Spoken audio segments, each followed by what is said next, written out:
Hello दोस्तों। मेरा नाम पूजा है। मैं दिल्ली में पढ़ती हूँ।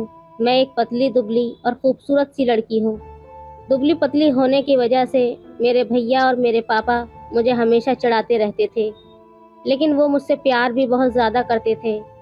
मैं जब भी पढ़ाई करने के लिए मौसा के घर जाती तो भैया और पापा के आंखों में आंसू आ जाते, लेकिन जब मैं घर पर रहती तो वो लोग मिलकर मुझे परेशान करते रहते थे। मेरे पापा मुझसे बिल्कुल दोस्त की तरह व्यवहार करते थे। कभी कभी जब मुझे घर आना होता था तो मेरे पापा ही मुझे कॉलेज लेने आते थे और मुझसे ऐसे बातें करते थे जैसे वो मेरे पापा नहीं बल्कि मेरे फ्रेंड हो।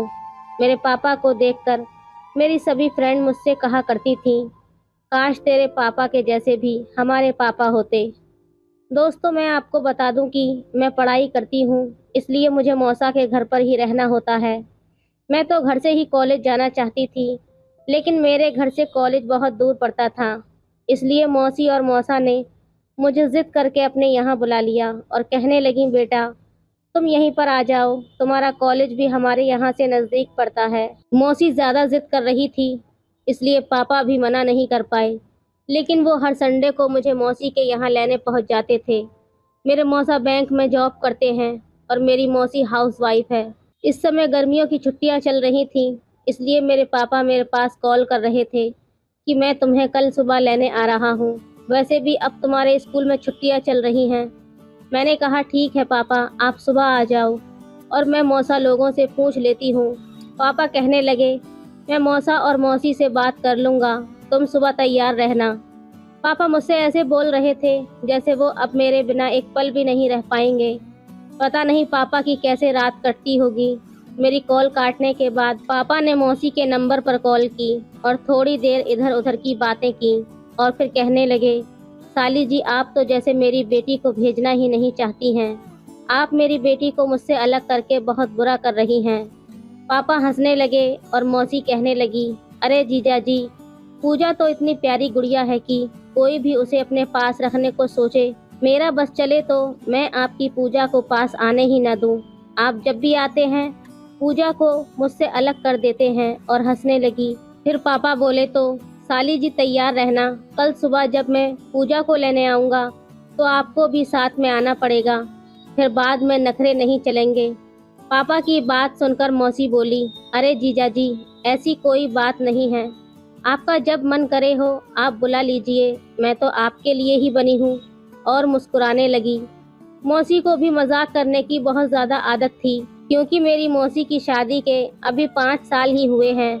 इससे पहले तो वो पापा की साली ही थी। मौसी कहने लगी, मैं नहीं रोकूंगी, लेकिन 3 दिन और दे दीजिए। मुझे मेरे एक दोस्त की शादी में जाना है और वो उत्तर प्रदेश की रहने वाली है। मैं 3 दिनों में वापस आ जाऊंगी, तब आप पूजा को ले जाना। मौसी की बातें सुनकर मैं थोड़ा उदास हो गई, लेकिन बस 3 दिनों की ही तो बात थी, सोचकर थोड़ा खुश हो जाती। पापा मौसी की बात को मान गए और मुझे अब मौसी के यहाँ 3 दिन और रहना पड़ेगा। मैं अपने कमरे में बैठी ये सब सोच ही रही थी कि तभी बात करने के बाद मौसी मेरे कमरे में आई और कहने लगी, बेटा पूजा, कल मुझे दोस्त की शादी में जाना है। ट्रेन सुबह 6 बजे है, तो सुबह जल्दी उठना पड़ेगा और नाश्ता भी बनाना पड़ेगा, तो सुबह उठकर मेरी मदद करवा देना। मैंने कहा, जी मौसी, आपको सुबह कहना भी नहीं पड़ेगा, मैं सुबह ही उठ जाऊंगी। मौसी कहने लगी, मेरी प्यारी गुड़िया, दोस्तों मेरा नाम पूजा है, लेकिन प्यार से सभी लोग मुझे गुड़िया ही बुलाते हैं। मैं सो गई और सुबह जल्दी उठ गई और मौसी और मौसा के लिए नाश्ता बना दिया। मौसी को जल्दी जाना था, इसलिए वो अपना नाश्ता पैक करके निकल गई। मौसा जी उनको स्टेशन तक छोड़ने के लिए चले गए और मैं आज सुबह सुबह ही काम करके बहुत ज़्यादा थक गई थी, इसलिए मौसा और मौसी को भेजकर मैं अपने बिस्तर पर लेट गई। बिस्तर पर लेटते ही मेरी आंख लग गई और मैं सो गई। मैं बहुत गहरी नींद में सो रही थी, तभी दरवाजे की ज़ोर से घंटी बजने लगी। जब मैंने घंटी की आवाज़ सुनी तो अचानक से मेरी आंख खुल गई और मैं दरवाजे की तरफ बढ़ी। मैंने दरवाज़ा खोला, देखा कि सामने मौसा जी खड़े थे। मैंने मौसा जी से पूछा, मौसा आपने छोड़ दिया मौसी को? तो मौसा जी कहने लगे, हाँ छोड़ दिया, लेकिन ट्रेन में बहुत ज़्यादा भीड़ थी, पता नहीं कैसे जाएगी। मौसा की हालत देख के लग रहा था कि ट्रेन में कितनी भीड़ होगी। मौसा जी पूरे पसीने में भीगे हुए थे। वो मुझसे पूछने लगे कि क्या कर रही थी तुम? मैं कब से दरवाजे की घंटी दबा रहा हूँ। मैं कहने लगी, कुछ नहीं मौसा जी, मेरी आंख लग गई थी तो मैं सो गई थी। मौसा जी कहने लगे, कोई बात नहीं, मैं बैंक के लिए तैयार हो जाता हूँ, तुम खाना लगा दो। मैंने कहा, ठीक है मौसा जी, मैं खाना लगा देती हूँ। थोड़ी देर बाद मौसा जी नहा धोकर तैयार होकर बाहर आ गए। मैंने टेबल पर मौसा के लिए खाना लगा दिया। मौसा जी खाना खाने के बाद बैंक के लिए निकल गए। मैंने भी मौसा जी को भेजकर अपना किचन का काम करने लगी। किचन का काम खत्म करने के बाद मैं नहाने के लिए चली गई। मैं नहाने जा ही रही थी तभी मुझे याद आया कि मैंने अपने कुछ ड्रेस धुलने के लिए रखे थे। मैंने अपने सारे कपड़े धोकर सूखने के लिए छत पर डाल दिए। उसके बाद मैं नहाई और अपने कमरे में जाकर सो गई। पंखे की ठंडी हवा में मुझे पता ही नहीं चला कि मैं कितनी देर से सो रही हूँ। फिर उसके बाद मैं उठकर खाना खाया, थोड़ी देर पढ़ाई की और फ़ोन चलाया। तब तक शाम के 7 बज चुके थे। मौसा जी वापस आ गए थे। मौसा जी मुझसे पूछने लगे, पूजा आज खाने में क्या बनाया है? मैंने मौसा जी से कहा, मौसा जी आज तो कुछ भी नहीं बनाया, लेकिन जो आप बोल देंगे मैं आपके लिए बना दूंगी। मौसा जी अपना बैग सोफे पर रखते हुए वहीं पर बैठ गए और कहने लगे, पूजा एक काम करो, आज तुम खाना बनाने को रहने दो और तुम जाओ तैयार हो जाओ। आज हम बाहर चलते हैं खाना खाने के लिए। लेकिन मैंने अपने सारे कपड़े धो दिए थे, वो तो अभी सूखे भी नहीं थे। तो मैं बहुत देर बैठकर सोचती रही कि क्या करूं और क्या पहनूं। तभी मुझे याद आया कि मेरे पास एक ब्लैक कलर का ड्रेस रखा है, लेकिन वो शॉर्ट है, पता नहीं मौसा जी को अच्छा लगेगा या नहीं। मैंने सोचा मैं मौसा जी से ही पूछ लेती हूँ। मैं मौसा जी के पास वो ड्रेस लेकर पहुँच गई और मौसा जी से कहने लगी, मौसा जी मैंने अपने सभी कपड़े धो दिए हैं। मुझे पहले नहीं पता था कि हम लोग बाहर चलेंगे। मेरे पास केवल यही एक ड्रेस है, लेकिन ये बहुत ज़्यादा शॉर्ट्स है। मौसा जी कहने लगे, तो उसमें क्या हुआ, तुम यही पहन लो, अच्छी तो लग रही है ड्रेस। मैंने कहा, ठीक है मौसा जी, मैं यही पहन लेती हूँ। मौसा भी अपने रूम में तैयार होने के लिए चल दिए। थोड़ी ही देर बाद मौसा जी तैयार होकर आए और मुझे बुलाने लगे, पूजा तैयार हो गई क्या? अभी टाइम लगेगा, हमें लेट हो रहा है। मैं कहने लगी, बस मौसा जी 1 मिनट लगेगा। तब तक मौसा जी बैठकर मेरा इंतज़ार करने लगे। मैंने अपने होठों पर हल्की पिंक कलर की लिपस्टिक लगा ली और बहुत कम मेकअप किया, जिससे मैं नेचुरल लग रही थी और मैं बाहर निकल कर आई। मौसा जी ने मुझे देखा और देखते ही रह गए और कहने लगे, अरे वाह पूजा, तुम तो बहुत ही प्यारी लग रही हो। अच्छा चलो हम चलते हैं। मैंने कहा, ठीक है मौसा जी। मैंने अपना हैंड बैग लिया और बाइक पर बैठ गई। मौसा जी कहने लगे, तुम हैंड बैग रहने दो, वैसे भी वहाँ उसका कोई काम भी नहीं है। मैंने भी ठीक समझा और अपना हैंड बैग घर पर ही छोड़ दिया। उसके बाद हम घर से ताला लगाकर चल दिए शहर की ओर। मेरे यहाँ से शहर करीब 6-7 किलोमीटर दूर था। मैं भी काफ़ी दिनों से बाहर नहीं गई थी, तो मौसा जी को लगा शायद मैं भी घर में परेशान हो गई होंगी। जब हम लोग शहर जाते हैं तो बीच में एक सुनसान रास्ता पड़ता है। हम लोग आराम से बातें करते हुए जा रहे थे और 15-20 मिनट के बाद एक रेस्टोरेंट में पहुंच गए। लेकिन रेस्टोरेंट में बहुत ज़्यादा भीड़ थी। हम लोग बाहर इंतज़ार करने लगे। मौसा जी कहने लगे, क्यों ना हम दूसरे रेस्टोरेंट में चले जाएं। लेकिन मुझे सबसे ज़्यादा वही रेस्टोरेंट पसंद था, तो मैंने मौसा जी से मना कर दिया और कहने लगी, नहीं मौसा जी, मुझे यही पसंद है, मैं और कहीं नहीं जाऊंगी। मौसा जी कहने लगे, ठीक है, जैसा तुम्हें अच्छा लगे। हम लोगों ने थोड़ी देर इंतज़ार किया, फिर हमें वहाँ पर खाली सीट मिल गई। लेकिन हम लोग बैठने ही जा रहे थे, तभी वहाँ पर कोई दूसरा आकर बैठ गया। मौसा जी को बहुत गुस्सा आया। मैं कहने लगी, सर हम लोगों की सीट है, तो वो हमसे बहस करने लगे। मौसा जी भी उससे झगड़ा करने लगे और कहने लगे, भाई साहब हम लोग कब से इंतज़ार कर रहे थे और आप यहाँ आकर बैठ गए, ये कैसी बदतमीज़ी हुई। उसके बाद हम लोगों ने एक वेटर को बुलाया और उनको समझाया, तो थोड़ी देर बाद वो लोग मान गए और वहाँ से हट गए। उसके बाद वेटर हमारे पास मेन्यू लेकर आ गया। मौसा जी मेन्यू दिखाते हुए कहने लगे, पूजा तुम्हें जो पसंद हो वो मंगा लो, मैं भी वही खा लूँगा। वैसे भी रेस्टोरेंट में मेरी कुछ समझ नहीं आता कि क्या ऑर्डर करूं। मैंने मेन्यू देखते हुए उसमें से कुछ चीज़ें ऑर्डर कर दी। थोड़ी देर बाद वेटर हमारा ऑर्डर लेकर आ गया और हम दोनों ने खाना खाया और ढेर सारी बातें की। खाना खाने के बाद हम लोग घर के लिए निकल पड़े। रास्ते में गाड़ी पर मुझे थोड़ी ठंडी हवा लगने लगी। हवा के उन सरसराहट के झोंकों से मुझे नींद सी आने लगी। रात के 11 बज चुके थे और ठंडी हवा का क्या कहना। इस वक्त हम लोग सुनसान रास्ते पर आ गए थे। वहां से इस समय कोई भी नहीं निकल रहा था। पूरा रास्ता सूना पड़ा था और मुझे बहुत ज़्यादा डर लग रहा था। हम लोग जा ही रहे थे तभी कुछ ही दूरी पर हमें एक हल्की सी लाइट दिखी। हम लोग उसके पास गए तभी एक आदमी हमारी तरफ टॉर्च लगाते हुए गाड़ी के सामने आ गया। मौसा जी ने गाड़ी रोक दी। वो आदमी कहने लगा, भाई साहब मेरी मदद कर दीजिए, मैं इस सुनसान रास्ते पर फंस गया हूँ। थोड़ी दूरी पर मेरी एक गाड़ी है जो ख़राब हो गई है, वो स्टार्ट नहीं हो रही। तब मैं समझी कि वो एक किसान है जो अभी फंसा हुआ है। वो आदमी कहने लगा, मैं बहुत देर से इंतज़ार कर रहा था लेकिन कोई भी यहाँ से निकल नहीं रहा, आप मेरी मदद कर दीजिए। 2 किलोमीटर आगे मेरा गांव है, आप वहाँ मुझे छोड़ दीजिए, फिर मैं वहाँ से अपने घर के लिए निकल जाऊँगा। पहले मौसा को उसकी बात पर यकीन नहीं हो रहा था। फिर मौसा जी मुझसे पूछने लगे, पूजा तुम ही बताओ मैं क्या करूं। मैं थोड़ा सोचने लगी। फिर मैं कहने लगी, मौसा जी ये बेचारा यहाँ फंस गया है और हमारे बात पता नहीं फिर इसे कोई मिलेगा या नहीं। मौसा जी कहने लगे ठीक है। मौसा जी के पीछे मैं बैठी हुई थी। मौसा जी कहने लगे, पूजा तुम दोनों तरफ को बैठ जाओ। मैं दोनों तरफ को पैर करके बैठ गई। फिर वो बूढ़ा किसान मेरे पीछे बैठ गया। थोड़ी दूरी पर वहाँ हमें एक खराब गाड़ी मिली। वो किसान कहने लगा, भाई साहब यही मेरी गाड़ी है जो खराब हो गई है, अब सुबह मैं इसे बनवाऊंगा। मौसा जी कहने लगे ठीक है, तुम सही से बैठ जाओ, मैं तुम्हें छोड़ दूंगा।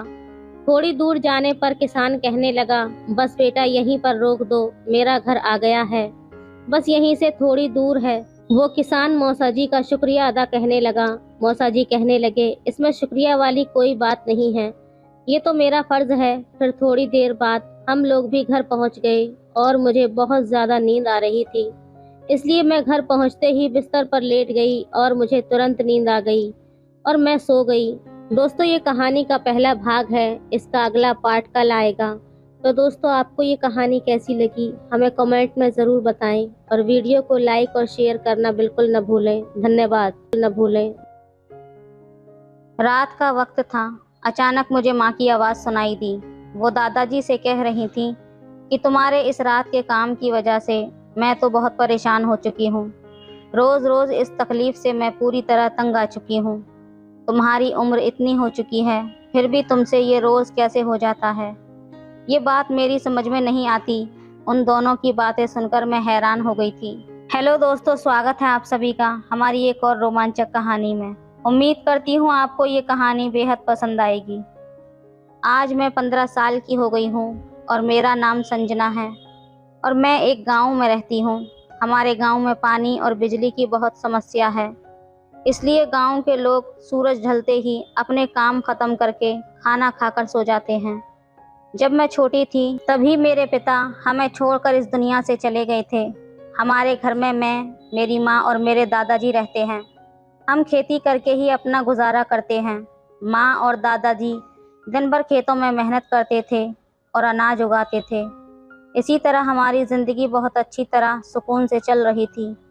मैं स्कूल में पढ़ाई कर रही थी, इसलिए माँ और दादाजी मुझे खेत में काम करने नहीं जाने देते थे।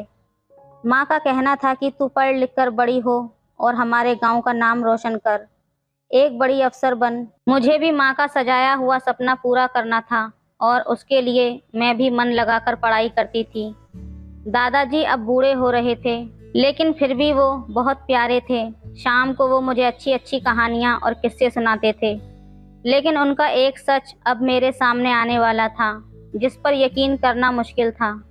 एक दिन रात को लगभग 10 बजे कुत्तों के भौंकने की आवाज़ से मेरी नींद खुली थी। जब मैंने अपनी आंखें खोली तो देखा कि माँ और दादाजी कहीं जा रहे थे। उनके हाथ में एक टॉर्च थी, लेकिन हमारे गांव में तो सभी लोग अंधेरे होते ही सोने चले जाते हैं। फिर इतनी रात को दादाजी और माँ कहाँ जा रहे थे? उन्होंने मुझे इसके बारे में कुछ भी नहीं बताया। इन्हीं विचारों में मैं कब फिर से सो गई पता ही नहीं चला। अगले दिन सुबह जब मेरी आंख खुली तो माँ और दादाजी घर में ही थे। माँ बहुत ज़्यादा थकी हुई लग रही थी। उसकी साड़ी काफ़ी गंदी और ख़राब हो गई थी। मुझे उठने का एहसास तो था, लेकिन मैं भी बिस्तर पर ही पड़ी हुई थी। माँ को ये पता नहीं था कि मैं जाग चुकी हूँ। तभी मैंने माँ की आवाज़ सुनी। माँ दादाजी से कह रही थी कि आपके इस रात के काम से मैं तंग आ चुकी हूँ। रोज के इस झंझट से मैं पूरी तरह से थक चुकी हूँ। आपकी इतनी उम्र हो गई है, फिर भी आपसे ये रोज कैसे हो जाता है? ये मेरी समझ से बाहर है। मेरे उन दिनों में भी आप मुझे आराम नहीं करने देते। माँ की ये बात सुनकर मैं बहुत हैरान हो गई थी। मुझे समझ नहीं आ रहा था कि इस पर कैसी प्रतिक्रिया दूं, क्योंकि माँ की बात मुझे आधी अधूरी समझ में आई थी। लेकिन इतना तो तय था कि माँ किसी परेशानी में है। मैं उठकर माँ के पास आ गई और कहा, माँ मुझे स्कूल जाना है, मेरा टिफ़िन बना दो, मैं नहाकर आती हूँ। माँ का चेहरा मुरझाया हुआ था। यकीनन रात में माँ के साथ कुछ हुआ था।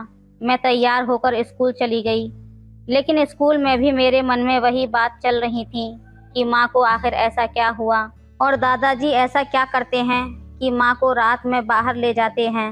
लेकिन रात में जब मैंने देखा था तो माँ दादाजी के साथ जा रही थी और ऐसा कुछ नहीं लग रहा था कि दादाजी उसे ज़बरदस्ती बाहर ले जा रहे हैं। माँ भी सहमत थी। मेरे दिमाग में तरह तरह के विचार चल रहे थे। स्कूल छूटते ही मैं घर आई। माँ और दादाजी अभी अभी खेत से घर खाना खाने आए थे। उस रात भी मैंने माँ और दादाजी को बाहर जाते हुए देखा था। अगले दिन सुबह भी माँ की वही हालत थी। रात को बाहर जाकर माँ और दादाजी आखिर ऐसा क्या करते हैं, यही बड़ा सवाल मेरे सामने था। माँ रोज़ की तरह दादाजी को डांट रही थी। माँ कह रही थी कि अब ये सब बस करो, रोज़ रात को तुम मुझे बहुत थका देते हो, ढंग से नींद भी नहीं आती।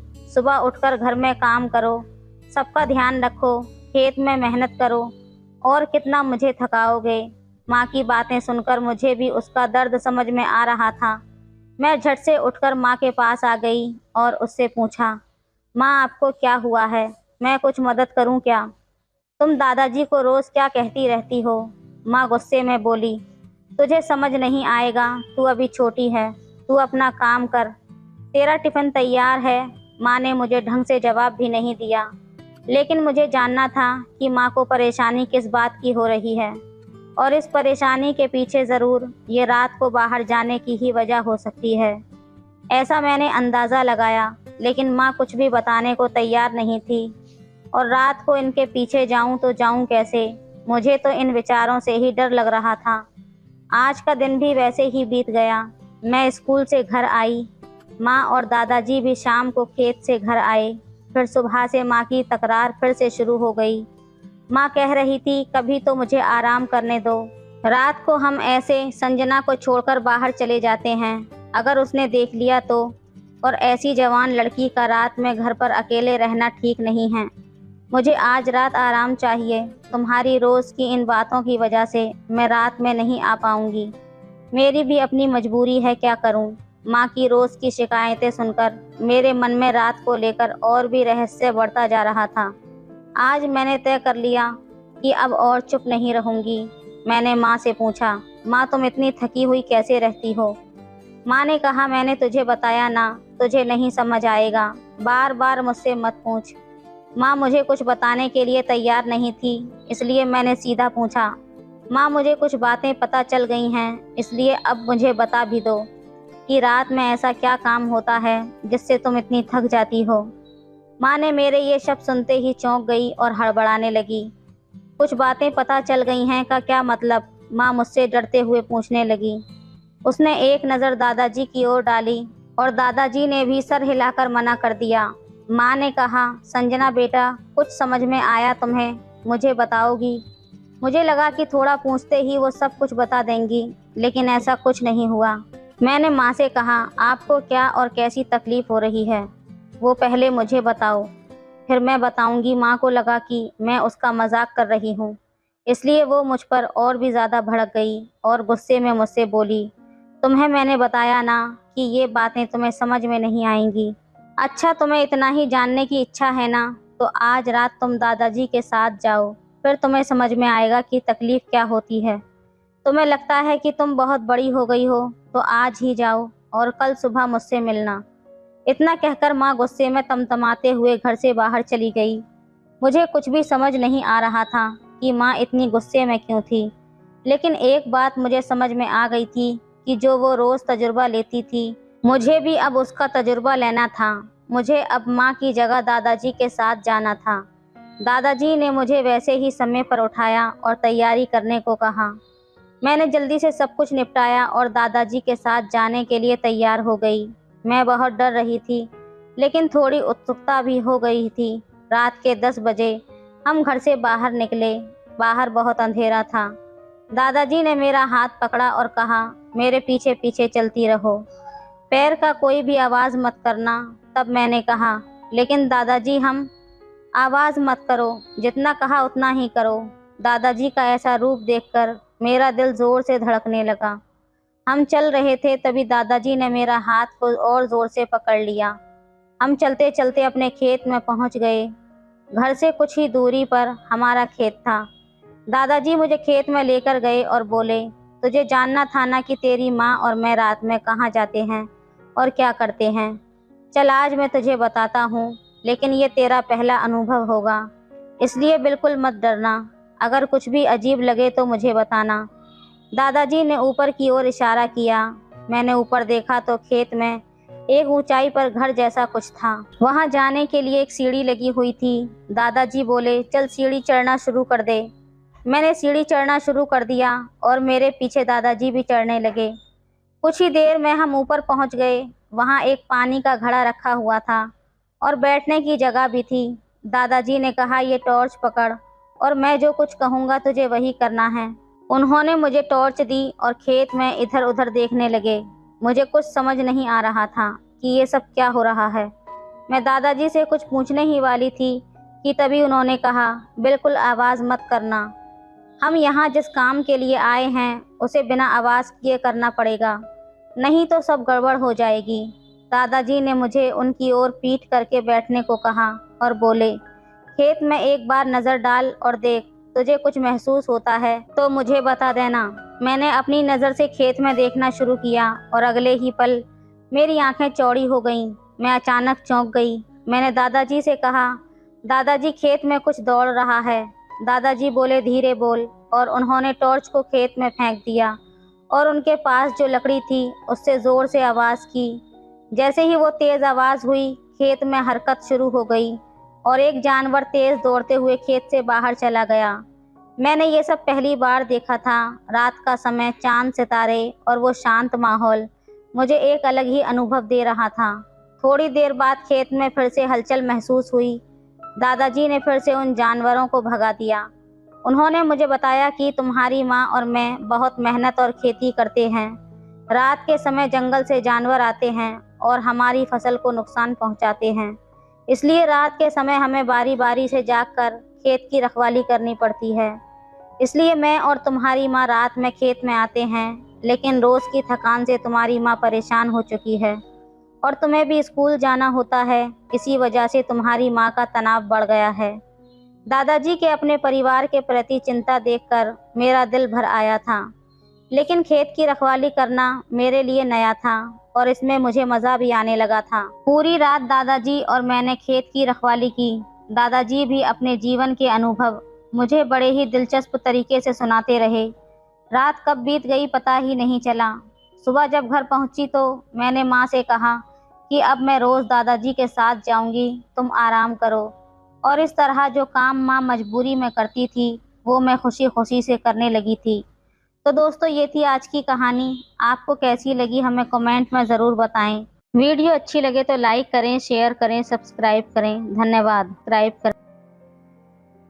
हेलो दोस्तों, स्वागत है आप सभी का हमारी एक और रोमांचक कहानी में। उम्मीद करती हूँ आपको ये कहानी बेहद पसंद आएगी। मुझे आज भी वो दिन याद है, वो शाम जब बारिश पड़ना शुरू हुई थी और फिर रुकने का नाम ही नहीं ले रही थी। संजना उस समय 16 साल की थी। और मेरे पास ट्यूशन पढ़ने आती थी। उस दिन वो अपने घर नहीं जा पाई थी। उसके पापा ने मुझे फ़ोन करके कहा, क्या संजना आपके घर आपके पास रुक सकती है? बारिश के कारण इधर आने का कोई रास्ता नहीं है और सुबह तक भी साफ नहीं होगा। मैंने कहा ठीक है। हालांकि मुझे पता था कि मम्मी घर पर नहीं हैं, वो शादी में गई हुई थी। मुझ पर तो जैसे भूत सवार हो गया था। मैं संजना को देखकर थोड़ा असहज था, पर उसे यकीन दिलाया कि वो चिंता ना करे। वो मुझे कुछ अजीब नज़रों से देख रही थी, लेकिन मैं उसे बताने से बच रहा था कि मम्मी घर पर नहीं हैं। संजना के पापा ने दोबारा फ़ोन किया तो उसने उनसे झूठ बोल दिया कि आंटी घर पर ही हैं। उसने कहा, आप चिंता ना करें, सुबह जब रास्ता साफ हो जाएगा तब मैं खुद आ जाऊंगी।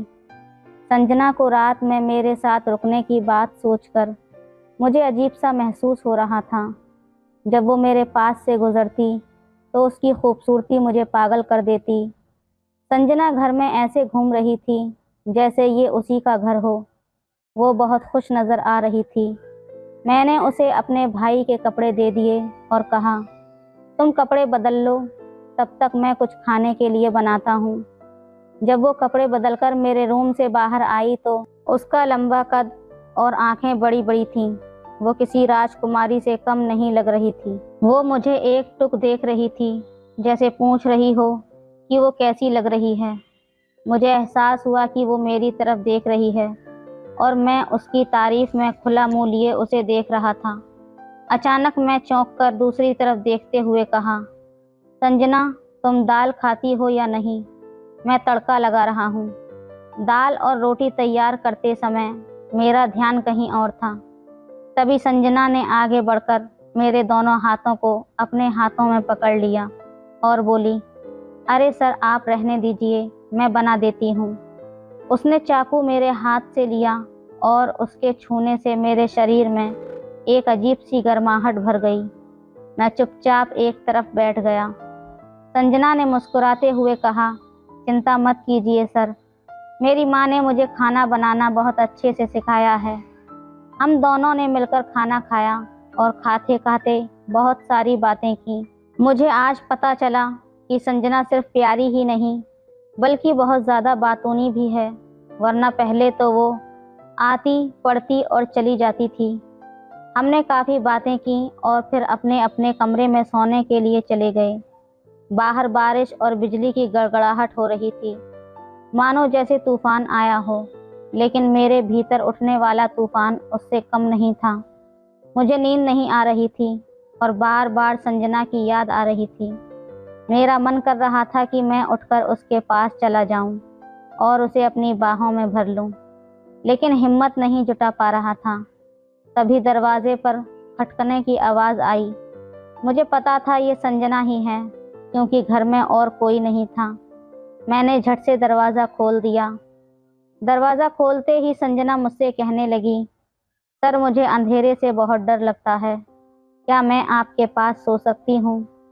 मैंने कहा, हाँ, क्यों नहीं, तुम एक तरफ सो जाओ। मैंने संजना को बिस्तर पर एक तरफ इशारा करते हुए कहा और वो एक तरफ लेट गई। मैं भी दरवाज़ा बंद करके दूसरी तरफ लेट गया, पर मुझे नींद नहीं आ रही थी। ऊपर से संजना उस नाइट ड्रेस में कुछ इस तरह लेटी थी कि जी चाह रहा था उसे बस देखता ही रहूं। बाहर अचानक बिजली कड़की, जिससे वो डरकर संजना की आंखें खुल गईं। वो दोबारा से बिजली कड़कने से डरकर लेटे लेटे ही आकर मेरे सीने से चिपक गई। मैंने पूछा, संजना, ये क्या कर रही हो? उसने कहा, सर, मुझे बिजली की कड़क से बहुत ज़्यादा डर लगता है, मुझे ऐसे ही सोने दीजिए। मैं आगे कुछ नहीं बोल पाया और उसे अपने कंबल में छुपा लिया। बहुत देर तक उसे मैंने ऐसे ही अपने सीने से लगाकर रखा। फिर मुझे एहसास हुआ जैसे उसकी आंखें खुली हुई हैं। मैंने थोड़ा नीचे देखा तो वो मेरे सीने को देख रही थी। मैंने पूछा, तुम ठीक हो? उसने जवाब में कुछ नहीं कहा, बस अपने दोनों हाथों से मुझे और ज़ोर से पकड़ लिया। अब मैं भी अपने आप पर कंट्रोल नहीं कर सका। मैं उसे पूरी तरह से अपनी बाहों में समेट लिया और, संजना, तुम मुझे बहुत अच्छी लगती हो, क्या मैं तुम्हें थोड़ा सा भी पसंद हूँ? जवाब में उसने अपने दोनों हाथ मेरे सीने से चिपका दिए और मुझे एक अजीब सा एहसास होने लगा। उसकी गर्म सांसें मुझे और भी बेचैन कर रही थीं। ठंडी रातों में बाहर का मौसम भी बहुत ठिठुरन भरा था, लेकिन अंदर जैसे आग सी लगी हुई थी। अब मुझसे और भी सब्र नहीं हो पा रहा था। मेरे हाथ अब तेजी से मेरे और संजना के बीच की हर बाधा को हटाने लगे थे। हम दोनों एक दूसरे के इतने करीब आ गए थे जैसे पति पत्नी होते हैं। संजना को अधिक जोर देने पर उसकी चीख निकल गई तो मैंने खुद को संभालने की कोशिश की। मुझे लगा संजना भी इसमें पूरी तरह से डूब चुकी है और उसे भी आनंद आ रहा है, तो मैं अपनी मनमर्जी से करने लगा। संजना इस अवस्था में बोली, सर, आप मुझे पहले से ही पसंद हैं, पर डर और संकोच के कारण कभी बता नहीं पाई। उसकी ये बातें मुझे और भी व्याकुल कर रही थीं। इसके बाद संजना कुछ नहीं बोल सकी और बस मेरी आवाज़ें कमरे में गूंजने लगीं। कुछ देर बाद उसकी हाथों की पकड़ ढीली हो गई और वो शांत हो गई और 2 मिनट बाद ही मैं भी आनंद की चरम सीमा पर पहुंच गया। मुझे ज़िंदगी का असली मतलब यही लगा। कुछ देर इस अवस्था में रहने के बाद हम वापस कंबल में चले गए। उसके बाद कई बार कमरे में तूफान आया और चला गया। हम सोते फिर जागते, फिर सोते फिर जागते और इसी तरह सुबह हो गई। मुझे सुबह उठकर थोड़ी शर्मिंदगी महसूस हो रही थी। संजना भी मुझसे आंखें नहीं मिला पा रही थी और उसे चलने में भी थोड़ी दिक्कत हो रही थी। उसके पिता उसको लेने आ गए। उसके पिता बिना कुछ कहे चले गए और फिर कभी नहीं आए। मैं संजना से मिलने के लिए तड़प रहा था। जब वो 2 दिन तक नहीं आई तो मैं उसके घर गया और पता चला कि वो पढ़ने के लिए दिल्ली चली गई है। मुझे बहुत अजीब लगा। अगर उसे मैं पसंद नहीं था तो बता देती। मुझे क्यों आगे बढ़ने दिया? मैं उदास हो गया, लेकिन मैं कुछ कर नहीं सकता था। कुछ समय ऐसे ही बीतने के बाद मैं अपनी पढ़ाई पर ध्यान देने लगा। मैंने ट्यूशन पढ़ाना भी छोड़ दिया था। कई सालों की मेहनत के बाद मुझे एक कॉलेज में प्रोफेसर की नौकरी मिल गई। 5 साल बाद एक दिन जब मैं कॉलेज के गेट पर पहुंचा तो मैंने देखा कि गेट पर एक जाना पहचाना चेहरा खड़ा है। पास जाकर देखा तो वो संजना थी।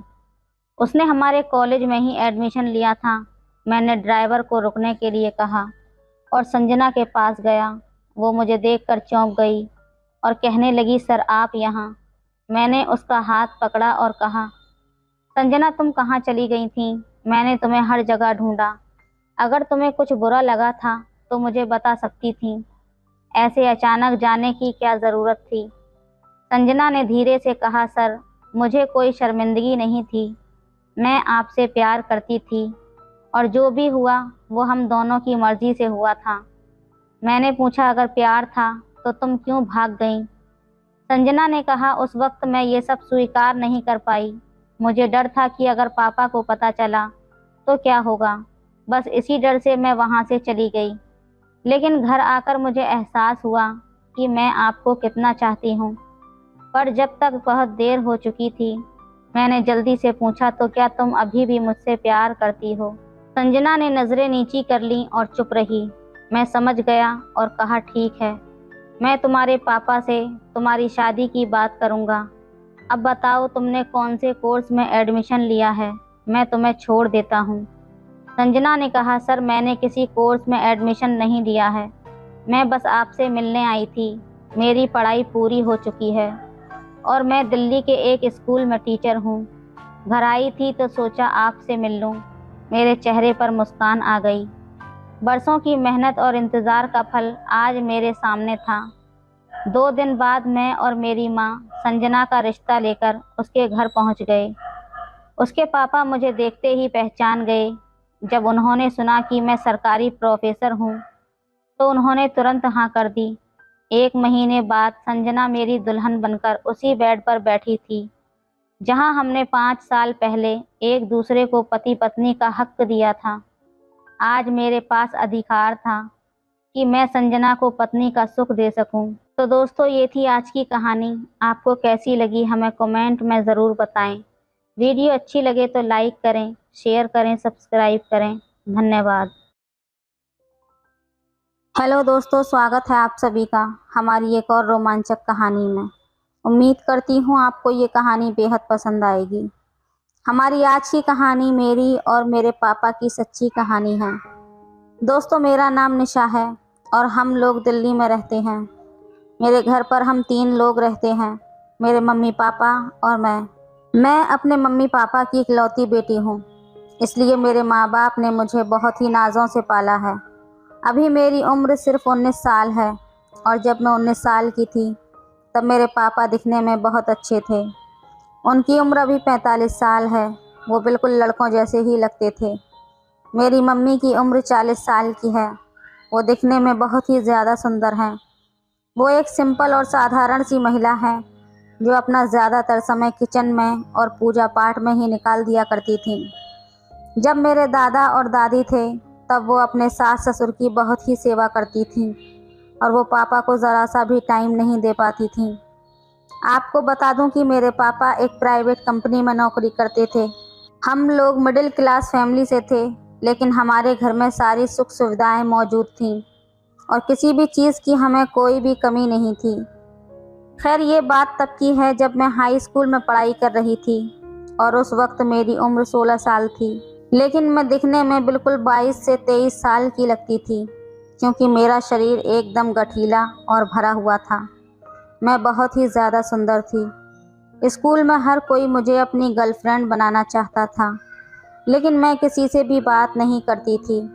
एक रात की बात है, जब हम लोग खाना खाकर अपने अपने कमरे में सोने के लिए चले गए। मैं भी अपने कमरे में सोने चली गई, लेकिन मुझे नींद नहीं आ रही थी, तो मैं अपने बेड पर सोने की कोशिश करने लगी। तभी मुझे ऐसा लगा कि मम्मी पापा के कमरे से कुछ आवाज़ आ रही है। शायद वो लोग आपस में लड़ाई कर रहे थे। मेरा कमरा भी मम्मी पापा के कमरे के ही पास था। तभी मुझे आवाज़ आ रही थी। मैं पहली बार अपने मम्मी पापा को ऐसे लड़ते हुए उनकी आवाज़ें सुन रही थी, इसलिए मेरा दिल घबरा रहा था कि आखिर वो लोग इतनी रात में क्यों लड़ाई कर रहे हैं।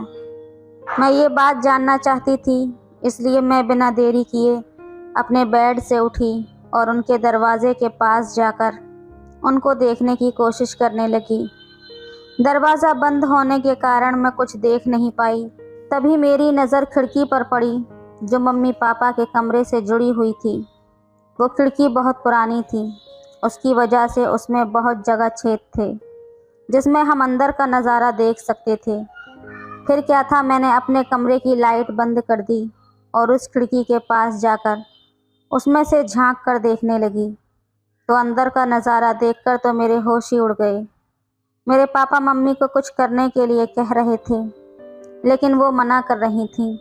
मैं समझ गई थी कि आखिर वो उनसे क्या चाहते हैं, लेकिन मेरी मम्मी पापा को मना कर रही थी। शायद मम्मी बहुत ज़्यादा थकी हुई थी। तभी मेरे पापा गुस्से में करवट बदल कर सो गए और मेरी मम्मी भी सो गई। दोस्तों, वो नज़ारा देखकर मुझे बहुत अजीब सा महसूस होने लगा था। मेरा दिल बहुत तेज़ी से धड़क रहा था। मैं बहुत देर तक उस खिड़की से देखती रही, जबकि मेरे मम्मी पापा दोनों सो गए थे। फिर कुछ देर के बाद मैं अपने बेड पर वापस आई और फिर सोने की कोशिश करने लगी, लेकिन नींद तो मेरी आंखों से कोसों दूर थी। मुझे रात भर नींद नहीं आई और जब मैं सुबह उठी तो मैं मम्मी पापा को अजीब सी नज़रों से देख रही थी, क्योंकि कल रात वाली बात मेरे मन में अभी तक चल रही थी। उनकी बातों की वजह से मैं रात भर सो नहीं पाई थी। मेरे मम्मी मुझे बोली, क्या हुआ निशा, कोई बात है? मैंने कहा, नहीं मम्मी, वो आज मेरी तबीयत ठीक नहीं लग रही है, मैं आज कॉलेज नहीं जा पाऊंगी। मम्मी ने कहा, कोई बात नहीं, आज तुम आराम कर लो, कल से अपने कॉलेज चली जाना। हम सब नाश्ता कर रहे थे। फिर पापा ने नाश्ता किया और टिफ़िन लेकर अपने ऑफिस के लिए निकल गए। मेरी माँ ने नाश्ता मुझे दिया और कहा कि लो, खाकर तुम भी आराम कर लो। मैंने नाश्ता किया और जाकर अपने रूम में आराम करने लगी। मेरी मम्मी नाश्ता करके अपने रूम में सोने के लिए चली गईं। फिर मैं अपने रूम में लगी खिड़की जो मम्मी पापा के कमरे से जुड़ी हुई थी उससे झांक कर देखने लगी तो मम्मी अपने कमरे में सो रही थी, लेकिन मेरे मन में कल की बातें अभी तक चल रही थीं। मैं रात होने का इंतज़ार करने लगी थी। जब रात हुई तो पापा घर पर आए। फिर से वही बातें मेरे मन में चलने लगीं। फिर हम सब ने खाना खाया और खाना खाकर अपने अपने कमरे में सोने के लिए चले गए। पापा ने मुझे खाना खाते टाइम पूछा था, निशा बेटा तुम्हारी तबीयत ठीक तो है ना? मैंने कहा हाँ पापा, मैं बिल्कुल ठीक हूँ। अचानक मेरे मुंह से उस वक्त रात वाली बात निकल गई कि पापा आप दोनों रात में लड़ाई क्यों कर रहे थे? पापा हैरानी के साथ बोले क्या? मम्मी पापा का चेहरा देखने लगी और पापा भी हैरान थे कि मुझे ये बात कैसे पता चली। मैं भी इस बात से घबरा गई थी कि मैंने मुंह से ये क्या निकाल दिया। फिर मैंने बात को पलटा और कहा, वो मेरे कमरे में रात को आवाज़ आ रही थी, ऐसा लग रहा था कि जैसे आप दोनों लड़ाई कर रहे हैं। पापा ने कहा अरे नहीं नहीं बेटा, वो बस ऐसे ही। मैंने कहा अच्छा ठीक है। फिर मैं अपने कमरे में सोने के लिए चली गई और मम्मी पापा अपने अपने कमरे में सोने चले गए। तभी पापा मम्मी से कह रहे थे, इसीलिए कहता हूँ कि कम चिल्लाया करो, तुम्हें तो कुछ समझ ही नहीं है। घर में हमारी बेटी भी रहती है और वो अब बड़ी हो चुकी है, हमें ध्यान से रहना चाहिए। मम्मी ने कहा हाँ जी, आप बिल्कुल ठीक कह रहे हैं, कल के लिए मुझे माफ़ कर दीजिए। पापा कल वाली बात पर फिर से जिद करने लगे। फिर मम्मी ने तुरंत मना कर दिया तो फिर से मेरे कमरे में आवाज़ें आने लगीं, क्योंकि अभी मुझे रात में नींद नहीं आती थी। मैंने सोचा कि मैं आज इस खिड़की से देखूंगी कि आखिर क्या होता है। जब आवाज़ आना शुरू हुई तो फिर मैं खिड़की पर जाकर देखने लगी। तब पता चला कि फिर से आज पापा वो काम करने के लिए ज़िद कर रहे हैं और मेरी मम्मी ने उन्हें मना कर दिया है। लेकिन आज पापा बहुत गुस्से में लग रहे थे। अगली सुबह पापा ने मुझसे कहा चलो आज मैं तुम्हें कॉलेज छोड़ देता हूँ। वो जब मुझे कॉलेज छोड़ने आए तो वो मुझे बड़ी अजीब सी नज़रों से देख रहे थे। मुझे समझ नहीं आ रहा था कि पापा मुझे ऐसा क्यों देख रहे हैं। मैंने पापा से पूछ ही लिया, क्या बात है पापा, आप मुझसे कुछ कहना चाहते हैं क्या? पापा ने कहा नहीं कुछ नहीं, बस ऐसे ही थोड़ा परेशान हूँ। मैंने कहा पापा बताइए क्या परेशानी है आपको? पापा ने कहा चलो पहले मैं तुम्हें चॉकलेट खिला देता हूँ। उन्होंने मुझे बड़ी वाली चॉकलेट दिलवाई। फिर उसके बाद उन्होंने कहा चलो मैं तुम्हें एक ड्रेस भी दिलवा देता हूँ। मैं समझ नहीं पा रही थी कि पापा ऐसा क्यों बोल रहे हैं, लेकिन फिर मुझे जब इस सच्चाई का पता चला तब मेरे होश ही उड़ गए। लेकिन मैं बहुत खुश थी क्योंकि पापा ने मुझे नए कपड़े दिलाए थे और चॉकलेट भी दिलवाई थी। मैंने कहा आप कुछ परेशान थे पापा? पापा ने कहा हाँ बेटा, वो मैं जॉब करता हूँ तो उसमें मुझे किसी की ज़रूरत पड़ती है। मैं तुम्हारी मम्मी से हर रात को कहता हूँ कि मेरा इस चीज़ में मेरा साथ दो, लेकिन वो बिल्कुल भी मेरा साथ नहीं देती और दिन रात पूजा पाठ में और किचन में ही बिजी रहती है। अब तुम ही बताओ मैं क्या करूँ? ऐसे तो मेरी नौकरी ही चली जाएगी। तभी मैं बोली पापा बताइए अगर मैं आपकी कोई मदद कर सकूँ तो। उन्होंने कहा बेटी इसीलिए तो बता रहा हूँ। मैंने कहा जी पापा, मैं आपकी मदद ज़रूर करूँगी। उन्होंने कहा तुम अपनी माँ को समझाओ कि वो मेरी बात मान ले। मैंने कहा ठीक है पापा, मैं माँ को समझा दूँगी। फिर हम लोग घर आ गए और घर आने के बाद मैंने माँ से बात की और माँ से कहा कि वो पापा की बात मान ले। माँ ने कहा तुझे नहीं पता, तेरे पापा तो फालतू की बात करते हैं। मैंने कहा माँ ठीक है, वो हम सबका ध्यान भी तो रखते हैं ना, तो हमें भी उनका ध्यान रखना चाहिए। माँ ने कहा ठीक है मैं देख लूँगी। मैं माँ से ये कहकर अपने कमरे में चली गई। फिर पापा भी आज जल्दी घर आ गए थे और रात को खाना खाने के बाद हम सभी अपने अपने कमरे में चले गए। तकरीबन रात के 11 बजे थे। पापा मम्मी के कमरे से फिर से आवाज़ आ रही थी। मैंने खिड़की से झांक कर देखा तो पापा माँ को मना रहे थे। माँ कह रही थी कि तुमने निशा को क्या कहा था? वो मुझसे कह रही थी कि मैं आपकी बात मान लूँ। माँ ये बात कह रही थी कि पापा ने उनको अपनी तरफ खींच लिया और उनके साथ प्यार करने लगे। मैं ये सब देखकर मदमस्त हो गई थी। माँ की आवाज़ अब और तेज़ आने लगी थी। ये सब देखकर मेरा हाल बुरा होता जा रहा था। मैं सोच रही थी कि काश कोई मेरे साथ भी फुटबॉल खिलाड़ी होता तो मैं भी गोल करती। इस तरह पापा मम्मी का मैच 20 मिनट तक चला और उसके बाद दोनों में सुलह हो गई। पापा बहुत खुश थे।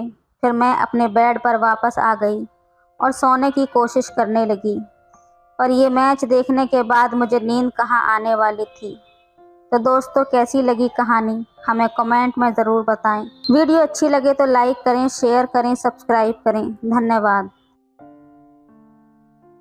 राहुल अपनी साली जानवी से जाने की इजाज़त ले ही रहा था कि उसने राहुल के गले में अपनी दोनों बाहें डाल दी और उसे अपने ऊपर खींच लिया। फिर वो ये कहते हुए ज़ोरों से उसे भींचते हुए बोली, इतनी जल्दी भी क्या है जीजा जी, सारी रात तो अपनी ही है। आखिर इसी के लिए तो मैंने पेट दर्द होने का बहाना किया था, ताकि सारी रात तुम मेरी। हेलो दोस्तों, स्वागत है आप सभी का हमारी एक और रोमांचक कहानी में। उम्मीद करती हूँ आपको ये कहानी बेहद पसंद आएगी। राहुल की शादी में स्टेज पर जब वर और वधू को मालाएं पहनाई जा रही थीं, तभी दुल्हन की बगल में खड़ी एक खूबसूरत लड़की ने मुस्कुराते हुए अपनी एक आंख दबा दी तो राहुल झेंप गया था। शर्मीला होने के चलते राहुल दोबारा उस लड़की को देखने की हिम्मत नहीं जुटा पाया। परंतु शादी के बाद जब विदाई का समय आया, तब वही लड़की चहलबाजी करते हुए बोली, मुझे अच्छी तरह से पहचान लीजिए जीजा जी, मैं हूँ आपकी साली जानवी। दीदी को ले जाने के बाद मुझे भूल मत जाइएगा। नहीं भूलूंगा जानवी, भला साली को भी कोई भूल सकता है। राहुल ने धीरे से मुस्कुराते हुए कहा, क्यों नहीं, जब घरवाली साथ में हो तो साली को भला कौन याद करता है। जानवी ने हंसते हुए कहा, मैं हूं ना तुम्हें याद करने वाला, अब फिक्र क्यों करती हो। कहते हुए राहुल अपनी बीवी सुरभि के साथ घर से बाहर निकल आया। कुछ दिनों के बाद जानवी अपने पिता के साथ सुरभि से मिलने उसके घर आई और एक हफ्ते के लिए वहीं पर रुक गई, जबकि उसके पिता बेटी से मिलने के बाद उसी रात अपने घर वापस आ गए। जानवी राहुल के बर्ताव से काफ़ी खुश थी। वो उससे घुल मिलकर बातें करना चाहती थी, पर संकोच होने के चलते राहुल खुलकर उससे बातें नहीं कर पाता था। वो केवल मुस्कुराकर ही रह जाता था। तब जानवी झुंझला कर रह जाती थी। एक दिन सुरभि के कहने पर राहुल जानवी को घुमाने को लेकर गया। जब वो जानवी को ऐतिहासिक जगहों की सैर करा रहा था, तब वो राहुल के संग ऐसे चिपककर चल रही थी मानो उसकी बीवी हो। जानवी के बदन के छू जाने से राहुल अंदर ही अंदर सुलग उठता। उसकी नज़र जानवी के जिस्म पर पड़ी। राहुल को अपनी तरफ घूरता देख जानवी ने शरारत भरे अंदाज में पूछ ही लिया, क्या देख रहे हो जीजा जी। ये सुनकर थोड़ा झिझकते हुए राहुल बोला, तुम्हारे करंट मारने वाले जिस्म को देख रहा हूँ। जानवी, तुम बहुत खूबसूरत हो। सच? तो फिर हासिल क्यों नहीं कर लेते। जानवी मुस्कुराते हुए बोली, क्या ये तुम क्या कह रही हो। राहुल ने हैरानी से पूछा, हाँ जीजा जी, आखिर इसमें हर्ज ही क्या है। आखिर साली भी तो आधी घरवाली होती है, उसे भी तो शादी से पहले तजुर्बा होना चाहिए। जानवी बोली, लेकिन ये तो गलत बात होगी जानवी, तुम्हारी दीदी के साथ धोखा होगा। नहीं नहीं, मुझे कुछ करने के लिए उकसाओ मत। राहुल बोला, आप भी बहुत भोले हैं जीजा जी, मैं आपको दीदी के सामने कुछ करने के लिए थोड़ी उकसा रही हूँ, बल्कि अकेले में। ये कहते हुए जानवी ने अपनी बात अधूरी छोड़ दी। उसकी बातें सुनकर राहुल कुछ पलों के लिए सिहर उठा था। फिर खुद पर काबू पाते हुए वो बोला, तुम तो बड़ी नटखट हो साली साहिबा, किसी का भी ईमान डगमगाना तो कोई तुमसे सीखे, लेकिन मैं तुम्हारी दीदी के साथ धोखा नहीं कर सकता। राहुल की बातें सुनकर जानवी फिर झुंझला उठी, पर उसने अपनी झुंझलाहट का एहसास नहीं होने दिया, बल्कि मन ही मन कहने लगी, देखती हूँ कि कब तक तुम मेरे हुस्न के जलवे से बचते हो। मैंने भी तुमको अपनी बाहों में नहीं लिया तो मेरा नाम भी जानवी नहीं। घूम फिरकर घर आने के बाद सुरभि ने जानवी से पूछा, घूम आई जानवी, कैसा लगा जीजा जी के साथ। ये भी कोई पूछने वाली बात है दीदी, प्यारे प्यारे जीजा जी का साथ हो फिर तो क्या ही कहने। क्यों जीजा जी, खुशी से चहकते हुए जानवी ने सवाल कर दिया। ये तो मुझसे बेहतर तुम ही बता सकती हो साली साहिबा। बड़ी मुश्किल से राहुल बोला। मुझे तो सचमुच में बड़ा मज़ा आया जीजाजी। ये कहते हुए जानवी ने धीरे से एक आंख दबा दी, जिसे सुरभि नहीं देख पाई थी, पर राहुल का दिल धड़क गया था। रात के समय राहुल और सुरभि अपने कमरे में सो रहे थे। तभी उन्हें दूसरे कमरे से जानवी की जोरदार चीख सुनाई दी। वो दोनों दौड़े दौड़े उस कमरे में पहुंचे। जानवी अपना पेट पकड़कर जोरों से करा रही थी। अपनी छोटी बहन का ये हाल देखकर सुरभि घबराकर पूछने लगी, क्या हुआ जानवी, बता मेरी बहन। पेट में दर्द हो रहा है दीदी, करहाते हुए जानवी ने बताया। पेट में तेज दर्द है, इतनी रात गए मैं क्या करूं, आप ही कुछ कीजिए ना। घबराती हुई सुरभि ने राहुल से कहा, घबराओ मत, मेरे पास पेट दर्द की दवा है, तुम अलमारी में से जल्दी दवा लेकर आओ, राहुल ने सुरभि से कहा। ये सुनकर सुरभि अपने कमरे में दौड़ी दौड़ी गई। तब राहुल ने जानवी से अपनापन दिखाते हुए पूछा, पेट में जोर से दर्द हो रहा है। हाँ जीजाजी, जानवी बोली। तो फिर घबराओ मत, दवा खाते ही दर्द ठीक हो जाएगा, थोड़ा हौसला रखो, हिम्मत बांधते हुए राहुल ने कहा। थोड़ी ही देर में सुरभि दवा ले आई और अपने हाथों से जानवी को खिला दी। फिर भी वो करहा रही थी। चूंकि रात काफ़ी हो गई थी, इसलिए राहुल ने सुरभि से कहा कि तुम जाकर सो जाओ, मैं जानवी की देखभाल करूंगा। पहले तो सुरभि अपनी बहन को छोड़कर जाने के लिए तैयार नहीं हुई, लेकिन राहुल के समझाने पर वो सोने के लिए चली गई।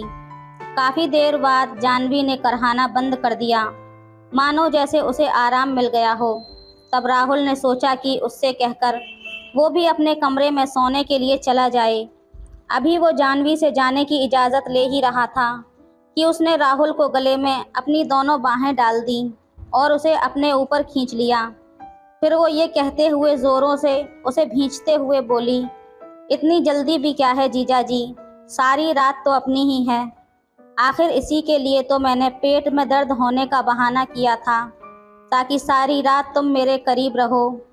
क्या साली साहिबा, तुमने मुझे पाने के लिए पेट में दर्द का बहाना किया था। बड़े ही शर्म की बात है कि तुमने हम लोगों के साथ छल किया। मुझे तुमसे ऐसी उम्मीद नहीं थी, गुस्से से बिखरते हुए राहुल ने कहा और उससे अलग हो गया। तो फिर मुझसे कैसी उम्मीद थी जीजाजी, आप भी बच्चों जैसी बातें कर रहे हैं, लेकिन मेरी बेचैनी नहीं समझ रहे। मैं आपके लिए कितना तरस रही हूँ, पर आप कुछ नहीं समझते। साली पर भी तो कुछ जिम्मेदारी होती है आपकी। आप क्या चाहते हैं जीजाजी, क्या मैं यहाँ से बिना प्यार के ही वापस चली जाऊँ? थोड़ा झुंझलाते हुए जानवी बोली। तुम्हारे मुंह से ये बातें अच्छी नहीं लगती जानवी। मैं तुम्हारा जीजा हूँ तो क्या हुआ, उम्र में तो बड़ा हूँ, कम से कम इसका तो लिहाज करो, क्यों मुझे मुसीबत में डालती हो? ये कहते हुए राहुल दरवाजे की तरफ देखने लगा कि कहीं सुरभि तो नहीं आ गई, लेकिन सुरभि दरवाजे की ओट में खड़ी होकर दोनों की बातें ध्यान से सुन रही थी। उसे यकीन ही नहीं हो रहा था कि उसकी छोटी बहन इस तरह की हरकत भी कर सकती है। सुरभि खड़ी खड़ी उनकी बातें सुनने लगी।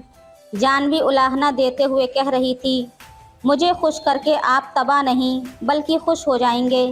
जीजाजी क्यों बेकार में इतना कीमती समय बर्बाद कर रहे हो? मेरी मनोकामना क्यों नहीं पूरी कर देते? मैं आपका ये एहसान ज़िंदगी भर नहीं भूलूंगी। आइए और मुझे अपनी बाहों में जकड़ लीजिए। देखिए यहाँ पर दीदी भी नहीं है, केवल आप, मैं और एक अकेलापन है। जानता हूँ फिर भी मैं तुम्हारी दीदी के साथ बेवफाई नहीं कर सकता, इसलिए होश में आओ जानवी। तुम अपने आप को संभालो, क्योंकि हर काम का एक समय होता है।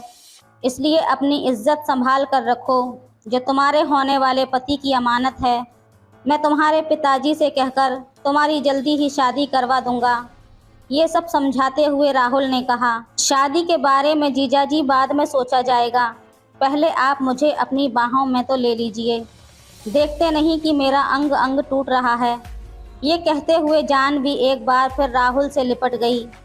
राहुल ने गुस्से में उसके गाल पर एक ज़ोरदार तमाचा जड़ दिया और बोला, कितने भरोसे से तुम्हारे पिताजी ने तुम्हें हमारे पास छोड़ा है और मैं उनका भरोसा तोड़ दूं? तुम्हारी दीदी भी मुझ पर कितना भरोसा करती है, मैं उसका भी भरोसा तोड़ दूं? नहीं, मैं ऐसा हरगिज़ नहीं कर सकता। हाँ, तुम्हारे संग हंसी मजाक और छेड़छाड़ कर सकता हूँ, लेकिन ये भी एक हद तक ही। खैर, रात बहुत हो चुकी है, अब सो जाओ। पर अपने इस जीजाजी को माफ़ करना, क्योंकि मैंने तुम पर हाथ उठाया है। रुंधे गले से राहुल ने कहा और वहाँ से जाने लगा। तभी जानवी राहुल का हाथ पकड़कर रोते हुए कहने लगी, माफ़ी तो आपको नहीं बल्कि मुझे मांगनी चाहिए जीजाजी, क्योंकि मुझे गलतफहमी थी। मैंने अपनी सहेलियों से सुन रखा था कि जीजा साली के रिश्तों में सब कुछ जायज़ होता है, लेकिन आपके नेक इरादे देखकर अब मुझे एहसास हुआ है कि मैं ही गलत थी। अपनी इन हरकतों के लिए मैं बहुत शर्मिंदा हूँ कि मैंने आपको बहकाने की कोशिश की। पता नहीं कैसे मैं इतनी बेशर्म हो गई थी। क्या आप अपनी इस साली को माफ़ नहीं करेंगे जीजाजी? ये कहकर जानवी ने अपना सिर झुका लिया। क्यों नहीं माफ़ करूँगा, माफ़ तो अपनों को ही किया जाता है, और फिर तुम तो मेरी साली हो। ये कहते हुए राहुल ने प्यार से उसके सर पर हाथ फेर दिया। राहुल सोने के लिए जानवी के कमरे से निकलकर अपने कमरे की ओर चल दिया। उससे पहले ही सुरभि कमरे में पहुंचकर पलंग पर ऐसे सो गई जैसे कुछ जानती ही ना हो, लेकिन उसे अपने पति पर गर्व ज़रूर हो रहा था कि वो बहकने वाला इंसान नहीं बल्कि सही रास्ता दिखाने वाला इंसान है। अगले दिन सुबह जानवी काफ़ी खुश नज़र आ रही थी। उसने चहकते हुए सुरभि से कहा, दीदी अब मैं घर जाना चाहती हूँ, क्योंकि मेरी पढ़ाई का बहुत नुकसान हो रहा है। क्यों जीजाजी, मुझे घर छोड़कर आओगे ना? राहुल ने मुस्कुराते हुए कहा। हाँ हाँ, क्यों नहीं जीजा, अपनी साली की हर बात का ख्याल नहीं रखेगा तो और कौन रखेगा। मैं तुम्हें घर छोड़कर आऊँगा। उन दोनों की बातें सुनकर सुरभि सोचने लगी कि क्या ये कल वाली वही जानवी है या फिर कोई और। तो दोस्तों, और कोई राहुल की तरह तो नहीं होता, इसलिए हमें खुद अपने रिश्तों की पवित्रता को बनाए रखना है ताकि ये ख़राब ना हो।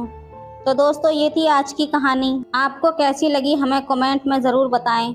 वीडियो अच्छी लगे तो लाइक करें, शेयर करें, सब्सक्राइब करें। धन्यवाद। सब्सक्राइब करें। मेरे घर के पास में दुकान चलाने वाली एक भाभी के साथ दोस्ती हो गई। लॉकडाउन के दिनों में मैं उसकी दुकान पर आता जाता था। आंखों आंखों में इशारे हुए और फिर वो सब हो गया। हेलो दोस्तों, स्वागत है आप सभी का हमारी एक और रोमांचक कहानी में। उम्मीद करती हूँ आपको ये कहानी बेहद पसंद आएगी। मेरा नाम अतुल है। वैसे मैं मेरठ में जॉब करता हूँ, पर लॉकडाउन की वजह से घर से ही काम करना पड़ा। मेरे घर पर मेरे माता पिता और एक भाई और एक बहन है। जब पहला लॉकडाउन खुला तब भी मेरी कंपनी ने घर से काम लेना जारी रखा और मैं घर से ही काम करने लगा।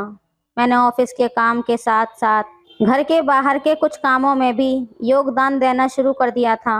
हमारे घर के नज़दीक ही एक किराना की दुकान थी। उसके मालिक अपने परिवार के साथ दुकान के ऊपर के फ्लोर पर रहते हैं। उनके परिवार में उनकी बीवी और माँ बाप हैं। उनका मकान 2 मंजिल है। नीचे की मंजिल पर उन्होंने अपनी दुकान खोली हुई है और उसे चलाते हैं। उनकी दुकान मोहल्ले की इकलौती किराना की दुकान है, जिस वजह से वहाँ काफ़ी भीड़ रहती है। दुकान के मालिक की बीवी की उम्र करीब 28 साल की होगी। मैं उसे भाभी कहता हूँ। उसका नाम चांदनी है। आधी से ज़्यादा भीड़ तो चांदनी भाभी की जवानी को देखने के बहाने से लगी रहती है। लोग चांदनी भाभी को देखने के लिए ही दुकान के सामान खरीदते हैं।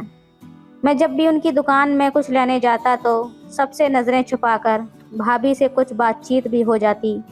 वो मुझे देखकर खुश होकर पूछ लेती, अरे अतुल भैया, आप मेरठ से कब आए हैं?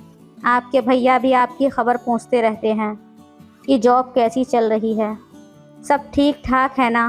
भाभी की बातें सुनकर मेरा मन खुश हो जाता था। उसे शायद इस बात का अंदाज़ा नहीं था कि लोग उसे किस नज़रिए से देखते हैं, इसलिए उसने काम करते वक्त अब अपने अस्त व्यस्त होते कपड़ों पर ध्यान देना बंद कर दिया था। यह शायद उसने समझ लिया था कि इसी शो के चलते उसकी दुकानदारी चलती है। अभी मुझे घर से काम करते करते 2 महीना हो गए थे, पर घर से काम करने में बहुत डिस्टर्ब हो रहा था और मैं अपने काम पर सही से ध्यान नहीं दे पा रहा था। इसलिए मैंने एक अलग कमरा लेने का सोचा।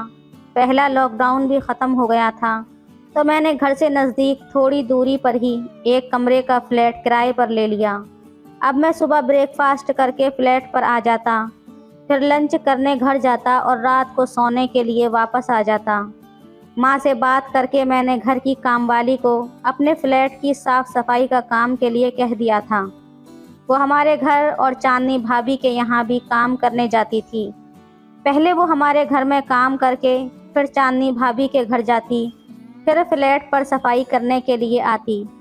इसी दौरान मैंने देखा कि चांदनी भाभी दुकान पर ज़्यादा नज़र नहीं आती। फिर मोहल्ले के कुछ लड़कों से पता चला कि उसके पति को चांदनी का इस तरह दुकान पर काम करना पसंद नहीं आया। इसी वजह से अभी चांदनी भाभी के दुकान पर बैठने पर रोक लगा रखी है। फिर 2 दिन बाद मैंने अपनी कामवाली बाई को मेरे किराए के फ्लैट पर एक दूसरी कामवाली से चांदनी भाभी के बारे में बात करते हुए सुन लिया था।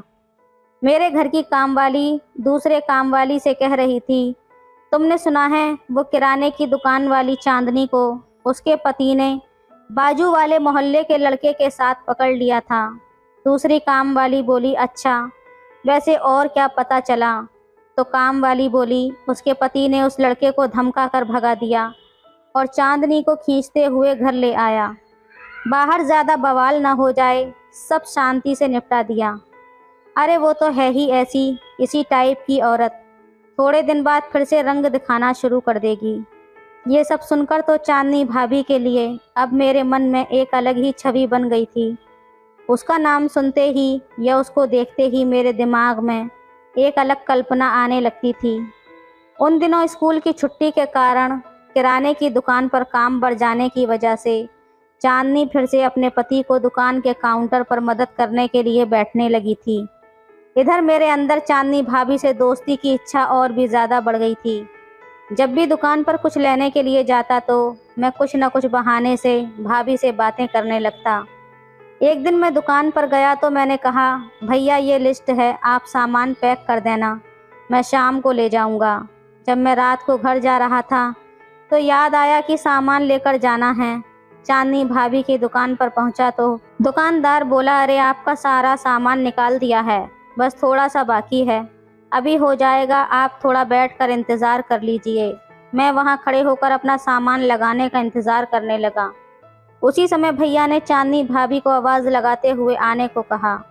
उन्होंने भाभी को काउंटर पर ग्राहक संभालने को कहा। फिर वो मेरी लिस्ट का बचा हुआ सामान निकालने लगे। कुछ चीज़ें उन्होंने भाभी को तोलकर मेरे सामान वाली बोरी में डालने को कहा। वो खुद कुछ सामान निकालने पीछे वाले गोदाम में चले गए। चांदनी भाभी काउंटर पर आते ही मुझसे बात करने लगी, और कैसे हो, अभी यहाँ ही हो, मेरठ नहीं गए क्या? मैंने कहा, नहीं भाभी, अभी यहाँ मन लगा हुआ है और अभी तो किराए पर फ्लैट लेकर वहीं से काम कर रहा हूँ, जब कंपनी वाले बुलाएंगे तो जाऊँगा। चांदनी भाभी बोली, अच्छा फ्लैट ले लिया, ये तो सही किया। न जाने क्यों उसकी आवाज़ में फ्लैट लेने वाली बात में कुछ खनकती आ गई थी। फिर वो बाकी ग्राहकों को सामान देकर और पैसे लेकर काउंटर का काम संभालने लगी थी। फिर अगले 5-10 मिनट में चांदनी भाभी ने ग्राहक कम कर दिए और मैं और चांदनी भाभी ही रह गए थे। इस सब के बीच में चांदनी भाभी ने मुझे भांप लिया था कि मेरा मकसद क्या है। कुछ देर बाद भाभी मेरा सामान की बोरी उठाते हुए कहने लगी, अरे बाकी सबको सामान देने में मैं आपके सामान का तो भूल ही गई। भाभी ने मेरी बात को समझने में थोड़ा टाइम लिया, फिर मुस्कुराकर बोली, ये जो लिस्ट में 3 चीज़ें पैक करना रह गई हैं। तभी उसने सामान काउंटर के सामने रख दिया और कहने लगी, लो भैया, आपका सामान पैक हो गया, बाकी तुम्हारे भाई लेकर आ रहे हैं।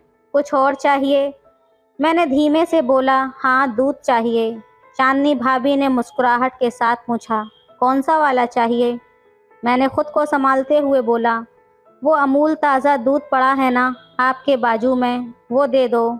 चांदनी भाभी बोली, ओ अच्छा, ये वाला।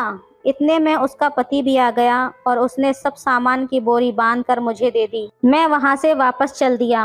अब मेरे मन में चांदनी भाभी से दोस्ती का ख्याल आने लगा था कि कैसे उसको दोस्त बनाया जाए।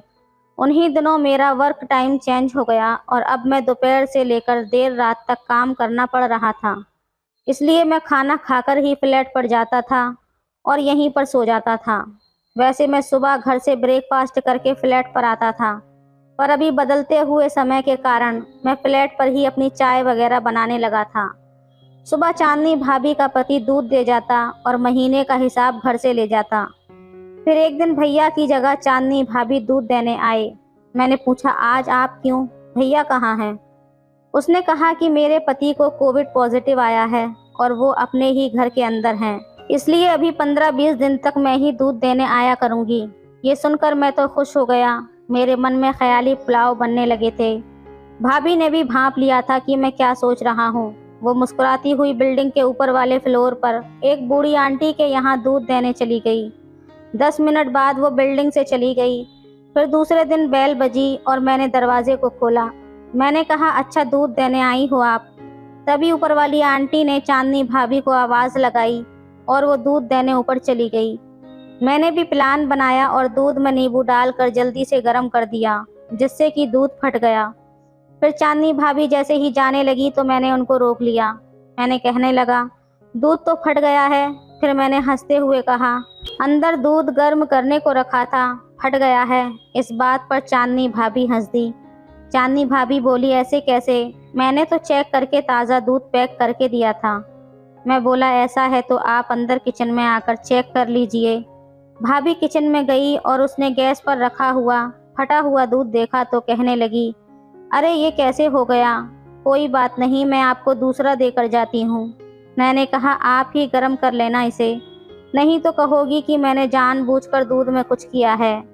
चांदनी भाभी मुस्कुराते हुए बोली, अच्छा कहाँ है दूसरा पतीला? मैं बोला, नीचे के डोर में है। फिर वो पतीले में दूध भरकर स्टोव की साइड मुड़ी और दूध का पतीला गर्म करने लगी। वो मेरे हाथ पकड़ती हुई बोलने लगी, ये क्या कर रहे हो? मैंने कहा, बस गर्म कर रहा हूँ। चांदनी भाभी बोली, दूध तो स्टोव पर गर्म हो रहा है। मैं बोला, अब इतना भी मत बनो, तुम्हें तो सब पता है। चांदनी भाभी बोली, लेकिन ये सब गलत है यार, कोई देख लेगा और मेरे पति को पता चलेगा तो ये सब मेरे लिए अच्छा नहीं होगा। वैसे भी अभी कुछ ठीक नहीं चल रहा है। मैं बोला, कुछ नहीं होगा भाभी, तुम्हारे पति तो कोविड के चलते घर में ही पड़े रहेंगे, वो नहीं आने वाले ढूंढने, और जब किसी को कुछ पता ही नहीं चलेगा तो उसको कौन बताएगा। भाभी बोली, अभी नहीं, अभी बहुत काम है मुझे, मैं बाद में आती हूँ। मैं अब उसके आने का इंतज़ार करने लगा। लंच करने मुझे घर जाना था। जब मैं घर जा रहा था उसी वक्त रास्ते में मैंने दुकान की तरफ देखा। उसकी दुकान आजकल बंद थी। मैं थोड़ा उदास हो गया। मन महसूस कर मैं आगे बढ़ गया था। कुछ देर बाद खाना खाकर मैं अपने फ्लैट पर आया और काम में लग गया।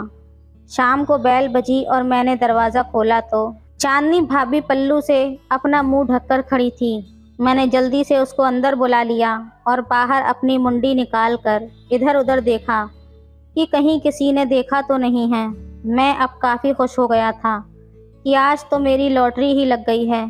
चांदनी भाभी और मेरी दोस्ती बहुत पक्की हो गई थी और जब भी चांदनी भाभी को वक्त मिलता तो वो दूध देने के बहाने मेरे फ्लैट पर आ जाया करती थी।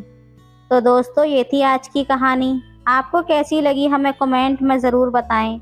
वीडियो अच्छी लगे तो लाइक करें, शेयर करें, सब्सक्राइब करें। धन्यवाद करें।